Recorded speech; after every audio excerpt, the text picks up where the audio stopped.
welcome to Mock the Week. I'm Dara Breen. Joining me this week are Andy Parsons, Ava Vidal and Miles Jupp, Chris Addison, Hugh Dennis and Carl Donnelly.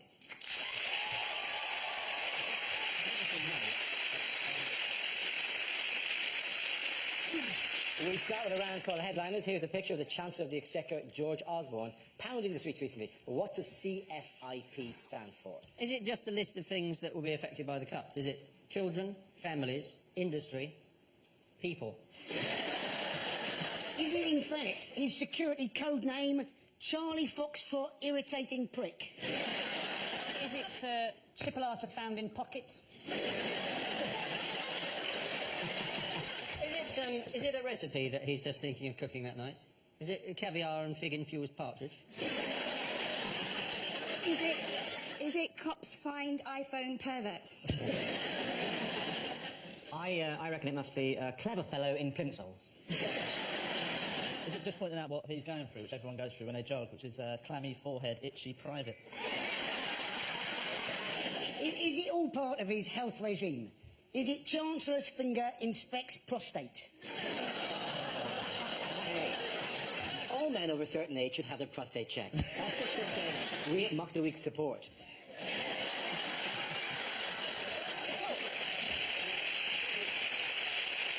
And move you towards the much duller but correct answer. It is Chancellor Flea's immense pigeon.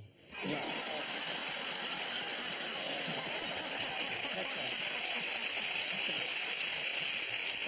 It's more dull than that story. Okay. Yeah. It is Chancellor faces increased pressure. It's close enough. That'll do fine. Well done. Thank you very much. Cheers.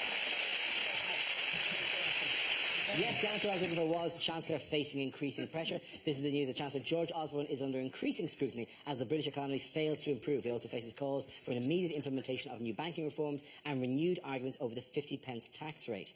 Have the bankers been let off the hook by the banking reforms, do we think? Kind of, because they don't have to... it's all about them ring-fencing stuff. They've got to ring-fencing, which is the most dangerous event at the Olympics.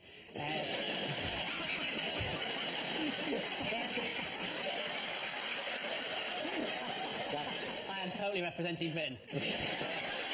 Basically the gist, and this is the best analogy I could come up with for banking reform at the moment, which is you've got two halves of the office, right? The retail half, let's say, and the investment half, and they've got one biscuit tin, right? And the retail half take biscuits out of the biscuit tin, and they put more biscuits into the biscuit tin. And the investment half use the biscuit tin to take the biscuits out and lure children into paedophilia. So wait, right. What we're saying is that that's got to stop. And in 8 years' time, you have to buy your own biscuits. That is essentially banking reform. 8 years is too long for banking reform, isn't it? I say let them do it in 2 years, and for every day they go over that, for every account they have, charge them a tenner and send them a letter. The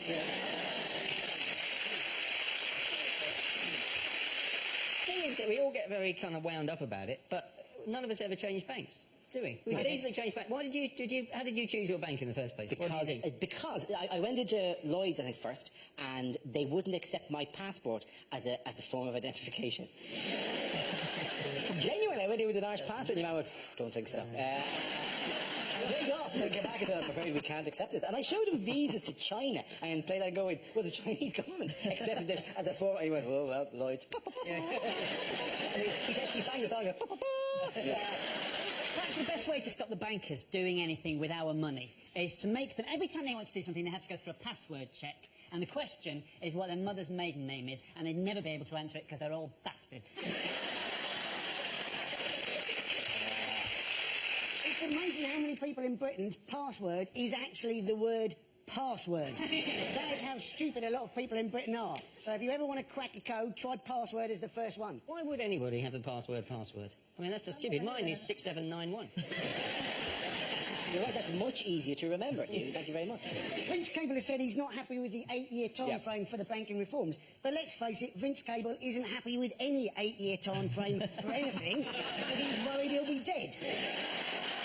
I was mainly going to say not re-elected, but dead is harsh. Why has George Osborne been dragged into the phone hacking scandal? Because he was already involved in it in the beginning.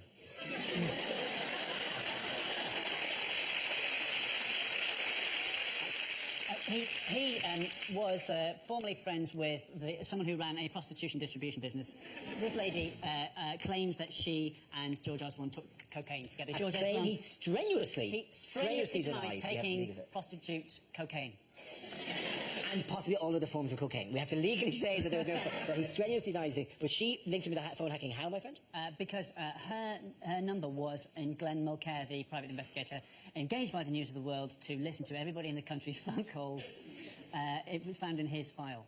And do you know why I think this is a failed opportunity? This woman ran a high-class escort service, and nobody's asked her what she thinks of the 50% tax rate. But if there's anyone who would have strong feelings of that, it'd be hookers, who after half an hour must be going, geez, I'm doing this for the government now. Wasn't it agency? It was a specialist agency, wasn't it? It was called Black Beauties. So, ponies? No. It was all black women. Were you looking at me like that? Is it speaking? I thought you'd find it more polite. I'm happy to look over at Chris while she's speaking, but... Dance for you, Andy, whilst Sam was talking. No, I said it was called Black Beauties. You look at me like I was about to confess something. I just read it. Would you see when she said it's Black Beauties and we all slowly turned away? Like that scene in 12 Angry Men. No. It's amazing, isn't it, that they actually found out so much for the phone hacking? Because let's face it, if you've got anything important to say to people, you don't tend to leave it on their answer phone message. You go, oh, call us back, don't you? You don't go, oh, yes, I've booked all those prostitutes in Nazi uniforms and I've buried the body at the bottom of the garden. Anyway, let's hope nobody finds out about this. Call me back. And I'm on the train, Story you would expect to see, wouldn't you? Hugh Grant's girlfriend says she's on train, she'll be about half an hour. Would you like her to pick up some milk on the way back? Hugh Grant's mum says she doesn't really like talking to these sorts of things, she's going to put your dad on. There were loads of people who had, like, their phone... Like, Sienna Miller had her phone hacked and said that she had messages that were deleted. Like, who cares? Do you know what I mean? It's not as though she'd missed out on Hollywood film roles. Rebecca Brooks is a tough woman now, isn't she? She was married to Ross Kemp and she beat him up. That is a sad day when you've got to go around visiting gangs all over the world because it's safer than going home.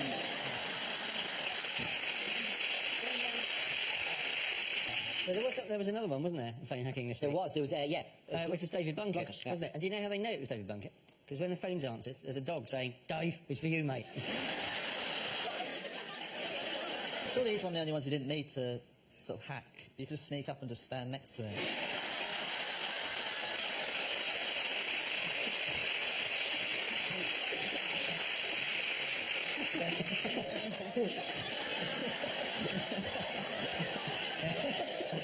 That's very good. And you the amount of fake photographs of him doing cocaine, because you just go, in any sort of situation, just put a plate filled with cocaine. Yeah, but it was Monday because people just didn't change their codes on the thing, and their argument was, well, it was just there. I think it's crazy that people don't change their code anyway. Mine's 6791. Easy for you to remember, isn't it? Because it's the year you were born, 67, followed by the year you lost your virginity. Yep,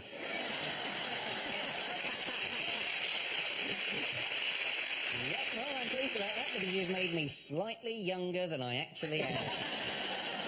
And it means you've had sex at least once. Okay, take that round. Points go to Mars, Alba, and Andy! Now we play a round called David Walliams Swims Through Muck.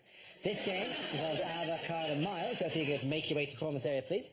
This round is a stand-up challenge. I launch a wheel of news, and wherever it chooses to stop, one of our performers must step forward and talk about that subject. The winner is whoever I think is the funniest. Okay, here we go. The first subject is... kids. Who wants to come in next? Alba. What kids want to wear these days is kind of shocking and scary. As a parent of a teenage daughter, I have to always be vigilant. And my daughter was trying to sneak out one day and she had this long coat on. It was done all the way up to the top. And women, we know what that means, right? The ones laughing are slags, because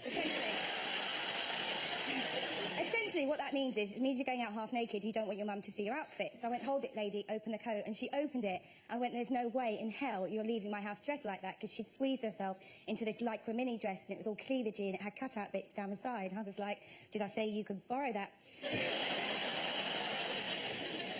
You have to be vigilant, and you have to warn your kids about the dangers out there. And I warned my daughter, and she turns around to me and she goes, I'm not scared of no weirdo pedo, because I've read I'm more likely to be sexually abused at home anyway. Which is ridiculous, because for a start, I don't find that girl attractive at all.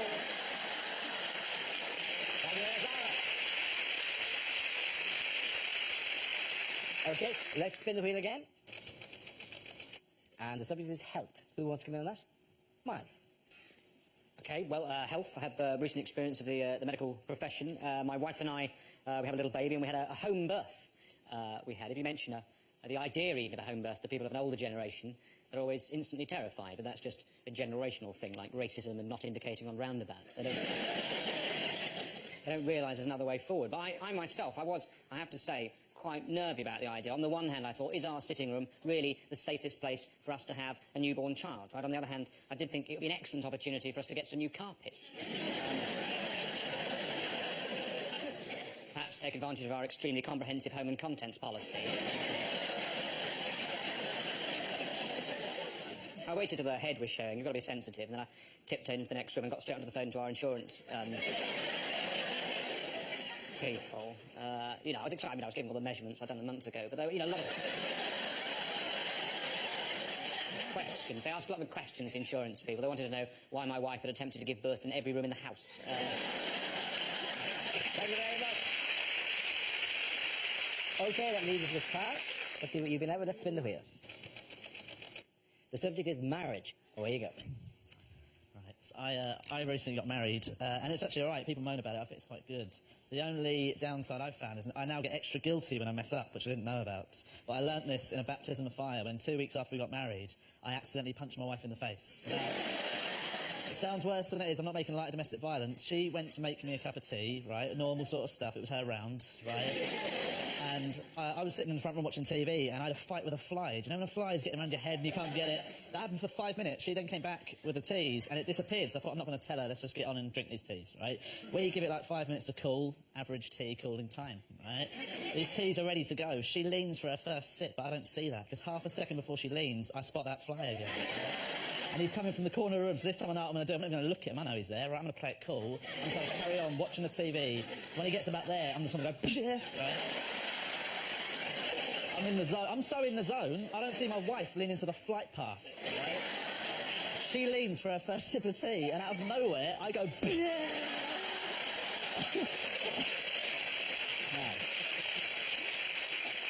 I punch her clean on the cheek, right? It's clean, and she goes flying onto the sofa. What must I look like to her? We've been married 2 weeks, right? She's made me a lovely cup of tea, and it's like I've just punched her in the chops.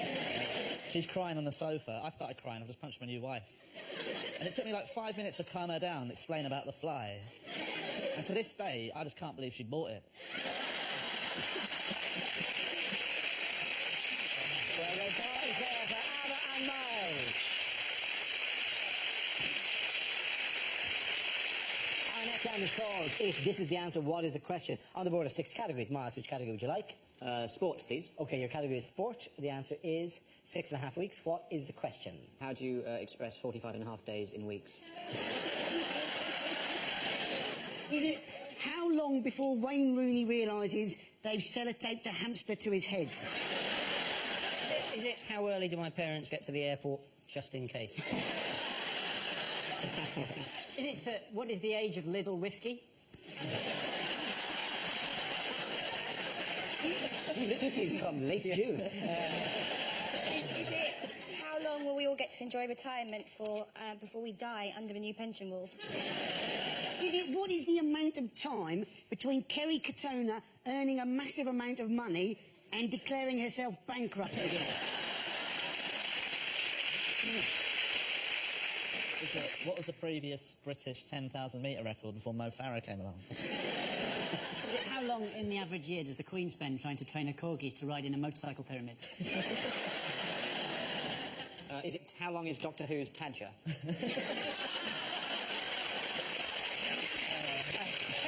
Very good space-time work there. Okay, you got the correct answer, Yes, please. it's after what length of delay will EasyJet give you a 50 quid voucher?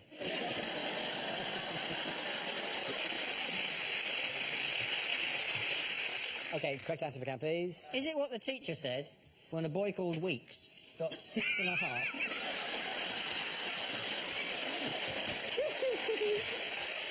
Is it how long will the Rugby World Cup last for? Oh, very good. Thank you very much. Thank you very much, Andy. Yes, The question I'm looking for is, what is the duration of the Rugby World Cup that's currently taking place in New Zealand? The host nation kicked off the tournament on Friday when they beat Tonga. The World Cup final would take place 6.5 weeks later on Sunday, 23rd of October. Why so long? Well, because that's the amount of time it takes. That actually sells. If we only been this clear on the economy, I'm knocked off of course. How much of the last 5 years can Charlie Sheen remember? I don't kind of get rugby. I think rugby is like some muscular form of crazy golf. It's like a sport we know, but made funnily random. Oh, look, the ball is going to point the edge. Where is it going to bounce? Oh, it's going everywhere. This is a true fact. The Rugby World Cup boasts the highest concentration of tragically repressed homosexuality outside of a cabinet meeting. Have you seen the England team? They're playing in all black. Yes. Which is confusing a lot of people, including a lot of New Zealand supporters, who suddenly now think that their team is shit. Well, I think if they're going to hate the All Blacks, why not go the whole hog and before the game starts, do a Morris dance? But surely you can't just pick another team. You can't just go in. Oh, we've disguised ourselves. So who do we give the ball to? Could be me. Could be him. Who knows? You never know. We move like the wind. In other sporting news, what has David Walliams achieved this week? David Williams has swum down the Thames 150 miles, although they have released 500,000 tonnes of raw sewage into the Thames this week. This was not in reaction to David Walliams swimming. It's not somebody with a giant... I'll get him. I didn't like that sketch on Little Britain about release the poo. It is. He ended up, didn't he, in London? And it does make me think that actually swimming the Thames is very like politics, in that you start at Oxford, and if you can swallow enough shit, you end up at Westminster.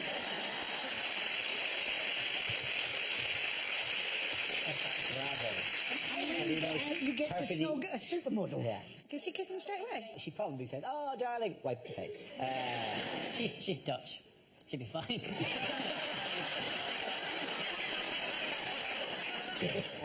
What else did he manage to do along the way? He rescued a dog. He rescued a dog, yes, he did rescue a dog. Just to make it even more heroic. I think he's got a really dark secret he's just trying to overcompensate for. Like, you haven't seen Matt Lucas for a while. I reckon he's killed Matt Lucas. This dog supposedly had a bad hip, right, and it's constant sessions of hydrotherapy. Did the dog really want to be rescued? Maybe the dog jumped. Maybe it was a bark for help. In other news, how is the search for Colonel Gaddafi going? Really well. Super! We checked under the desk, no sign. My guess is he's in Madame Tussauds posing as a Gene Simmons waxwork. Or Weatherspoons. He could hang out in Weatherspoons and nobody would bat an eyelid. If you walked into a Weatherspoons, there was a man wearing a blanket saying he'd killed people. Yeah, that's just normal, isn't it? Yeah, he's been spotted though, hasn't he? He's been spotted in Niger, Burkina Faso and Algeria. So my theory is he might be on a very bizarre interrail trip. What has he left behind him? Loads of stuff. Yeah. On his on the doormat of his compound, there was a letter saying, "Dear Colonel Gaddafi, property that may interest you has just come vacant in Pakistan." We have another dictator who wishes to move into your area and is looking for a family-sized dictatorial compound. My favourite picture was the guy with the jet ski. Like that guy. Like you think that guy. He looks thrilled, but how many opportunities does that guy have to go jet skiing? He's just sitting there going, look at me, I go jet skiing. They also found like a photo album with photos of Condoleezza Rice in. This is the weirdest thing, yeah. Yeah. Full Actually, it was probably a prospectus from Black Beauties. When you rent something from Black Beauty, do they do the theme tune? Because that would be You cool. rent.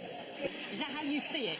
You rent them. Don't forget to rewind your prostitute before you take her back. I'm sorry, am I stripping the dignity away from prostitution there? I apologise. You're doing most of this for the government, you know. After half an hour. After half an hour. Half an hour. I like your side-to-side rocking motion, Darry. I suggest that's quite an unusual technique. But I don't know much about Ireland.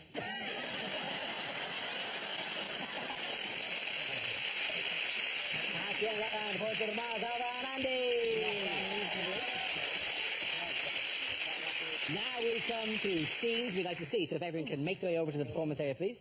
I'll read out this week's topics, and then we'll see what our panellists can come up with. OK, here we go. The first subject is unlikely lines from a horror film. got a flat screen TV and brand new trainers. I know what you did last summer.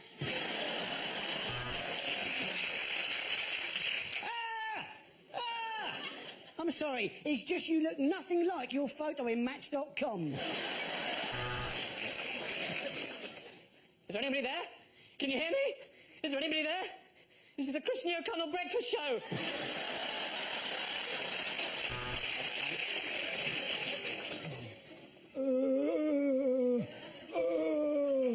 That was Mayor Boris Johnson with his official statement on the riots. You seen the traffic? It's a nightmare on Elm Street.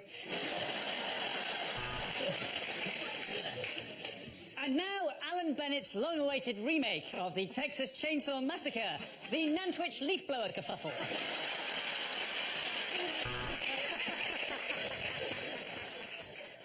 What do you want? What do you want? No, I'm not paying too much for my car insurance. I ate his liver with some fava beans and a nice Chianti. So I gave Mark's dinner party an 8. Do you like scary movies, Sydney? Oh, sorry, is Sydney there, please? If you don't keep up payments to your exorcist, there's a danger that your home will become repossessed.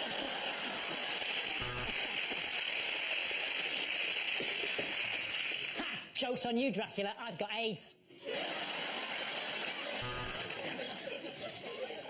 I ate his liver with some jelly beans and a nice ombongo.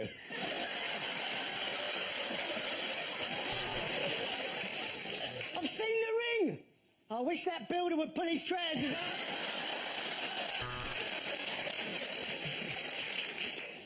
I don't have to listen to you. You're just a puppy. If you don't shut up, I'm going to put you back in your box, Mr. Clegg. I'm afraid he's been bitten by George Michael. He's turned into a vampire. Okay, the next topic is commercials that never made it to air. Maybe you've got a wicked side, then you're a prick. Take 2 bottles into the shower. Not anymore. I've got a proper dildo. JD Sports. 2,000 looters can't be wrong.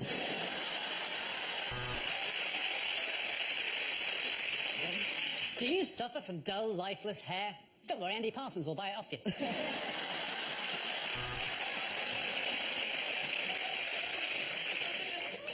With ABS, sat-nav and airbags, this may be the most advanced condom you ever buy. How much did you say you earned for those direct line car insurance? Well, people deserve to hear about this. Honk, honk, honk, honk.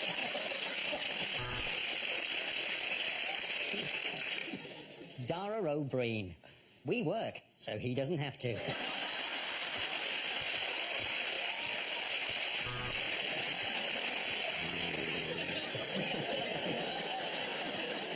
Cash for cash. Send us your cash in an envelope, and we'll send it back, minus commission. Every year, thousands of bears are captured, tortured and forced to dance in front of crowds of cheering people. Call 0845 now for ticket hotline. Ash for cash. Put your cremated relatives in an envelope.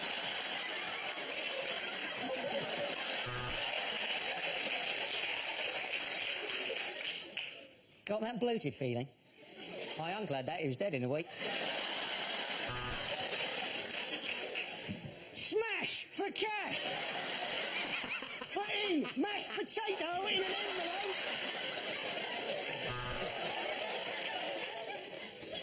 Don't just book it, Thomas cook it. Dignitas in Switzerland. Why have we got barbecues at low, low prices? Because the summer's been shit and no one's bought them.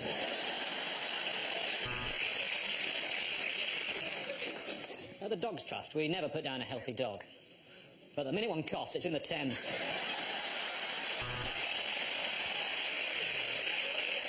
Do you suffer from unsightly chest hair? Should have gone to Peck Shavers. Links. Come on, virgins, wash your cocks.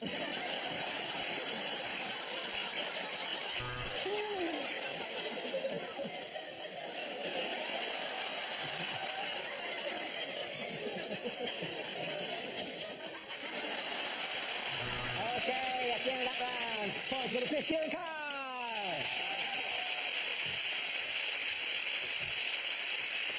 And that's the end of the show. This week's winners are Andy Parsons, Adam Vidal, Miles Duck. Commiserations to Chris Allison, Hugh Dennis and Carl Donnelly. Thank you for watching, and Green, good night. Tomorrow night, the razor-sharp minds bent on trivia. It's QI at 10 here on BBC Two. And there's more comedy right now on BBC Three. Lee Nelson's offering someone the chance to find love on his Well Good show.